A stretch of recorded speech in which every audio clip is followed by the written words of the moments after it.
নমস্কাৰ সকলোকে আৰু সকলোকেতো বহুত ঘৰ বা বহুতৰ লোকেশ্যনত গৈ গৈ মই ভিডিঅ' দেখাই থাকোঁ আৰু আজি নিজৰ গাঁওখনৰ এটা ভিউ দেখাম। আচলতে মানে গাঁৱত থকাৰ বা গাঁৱৰ পৰিৱেশৰ মাজত থকাৰ মজাই আচলতে সুকীয়া। সেইটো কাৰণে যিমান যান্ত্ৰিকতাৰ মাজত থাকিলেও সদায় গাঁৱৰ ফালে ঘূৰি আহোঁ আৰু গাঁৱত থকা নিচিনা আচলতে মজা হ'বই নোৱাৰে। আৰু মোৰ ঘৰখন হোজাই কাকি বুলি কয় আৰু গোটেই গাঁওখনৰ মই পৰিৱেশটো আপোনালোকক দেখাইছোঁ। তো দেখা পাইছে চবফালে পূৰা সেউজীয়া আৰু দেখিছে চবফালে তামোল নাৰিকল এই ধৰণৰ গছ পথাৰ সেউজীয়া চব প্ৰত্যেকটো জেগাতে। আৰু এইটো ৰাস্তাটো হয় আমাৰ গাঁৱৰ, বহুত বেছি ডাঙৰ ৰাস্তা নহয়, গাঁৱৰ এইটো ৰাস্তা হয়। আৰু গোটেই ভিউটো মই আপোনালোকক দেখাওঁ। এইফালে হ'ল এখন ডাঙৰ বিশাল পথাৰ সন্মুখত আৰু এইফালে বনি আছে আমাৰ দীনদয়াল কলেজ বুলি কয়। আৰু এটা শিৱ মন্দিৰ মই বনাই আছিলোঁ বুলি কৈছিলোঁ, এইফালে হয়। মই আপোনালোকক বাৰু এবাৰ দেখাবলৈ ট্ৰাই কৰিম। আৰু এইটো আমাৰ অফিচটো, মোৰ ঘৰৰ ফ্ৰণ্টতে মোৰ অফিচটো হয়। বৰ্তমান মই ঘৰৰ পৰা ভিডিঅ' কৰি আছোঁ আৰু এইটো আমাৰ গাঁৱত থকা মোৰ অফিচটো হয়।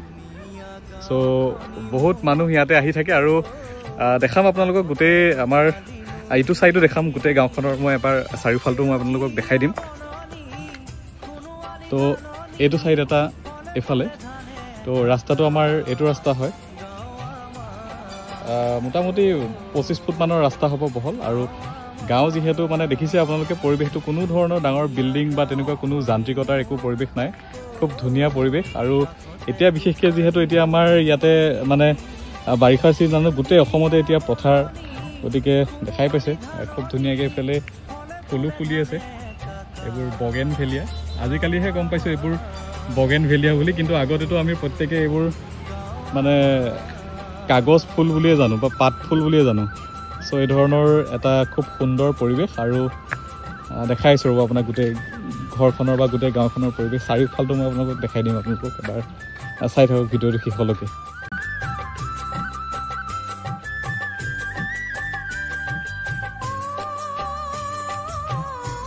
আৰু ওপৰত কিবা এটা কনষ্ট্ৰাকশ্যন কৰা হৈ আছে, চ' এনেকুৱা লেতেৰা এইবোৰ পৰি আছে চাটাৰিংবোৰ। আৰু ফ্ৰণ্টৰ ছাইডটো আপোনালোকক দেখালোঁ। আৰু এইটো হ'ল আমাৰ ঘৰৰ বেক ছাইড, একদম খুব ধুনীয়া সেউজীয়া পৰিৱেশ দেখিছে, খুব ধুনীয়া। প্ৰত্যেক গাঁৱৰে প্ৰত্যেক ঘৰৰ মানুহৰ মানে আচলতে চব নাৰিকল আৰু তামোল গছৰ এই ধৰণৰ বাগান আছে চবৰে।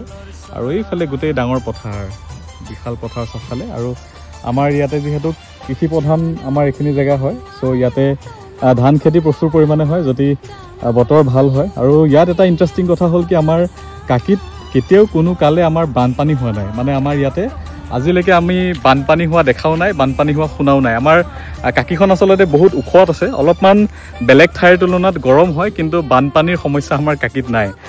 চ' এই ধৰণৰ গাঁৱৰ পৰিৱেশ। আৰু যিমানেই য'ত যান্ত্ৰিকতাৰ মাজত নাথাকোঁ কিয়, সদায় নিজৰ গাঁওখনলৈ ঘূৰি আহোঁ। ধন্যবাদ।